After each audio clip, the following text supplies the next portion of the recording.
நண்பர்கள் அனைவருக்கும் வணக்கம். இன்னைக்கு நம்ம இந்த வீடியோல பள்ளி கல்லூரிகளுக்கு விடுமுறை என்ற அறிவிப்பு வெளியாகிருக்கு. ஸோ அதை பத்தி தான் இப்ப நம்ம பார்க்க போறோம். தமிழகத்தை பொறுத்தவரையில் அரசு விடுமுறைகள் அறிவிக்கப்பட்டாலும் ஒவ்வொரு மாவட்டத்திலும் பிரசித்தி பெற்ற கோவில் பண்டிகைகளின் பொழுது உள்ளூர் விடுமுறை அறிவிக்கப்படுவது வழக்கம். தமிழகத்தில் உள்ள புனித தேவாலயங்களில் ஒன்று வேளாங்கண்ணி. இந்த கோவில் நாகப்பட்டினத்தில் உள்ளது. இங்கு அமைந்துள்ள புனித ஆரோக்கிய அன்னை பேராலயம் உலக பிரசித்தி பெற்றதாகும்.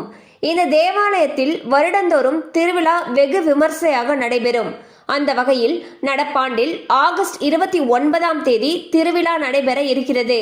இதன் காரணமாக அன்றைய தினம் பள்ளி மற்றும் கல்லூரிகளுக்கு விடுமுறை வழங்கி அந்த மாவட்ட ஆட்சியர் அவர்கள் உத்தரவிட்டுள்ளார். மேலும் அதன்படி கீழ்வேலூர் வட்டங்களில் உள்ள பள்ளி மற்றும் கல்லூரிகளுக்கு மட்டும் விடுமுறை வழங்கி ஆட்சியர் உத்தரவிட்டுள்ளார். ஸோ பார்த்தீங்கன்னா வேளாங்கண்ணியில் இருக்கக்கூடிய கீழ்வேலூர் வட்டங்களில் இருக்கக்கூடிய பள்ளி கல்லூரிகளுக்கு ஆகஸ்ட் 29 உள்ளூர் விடுமுறை அறிவிச்சிருக்காங்க.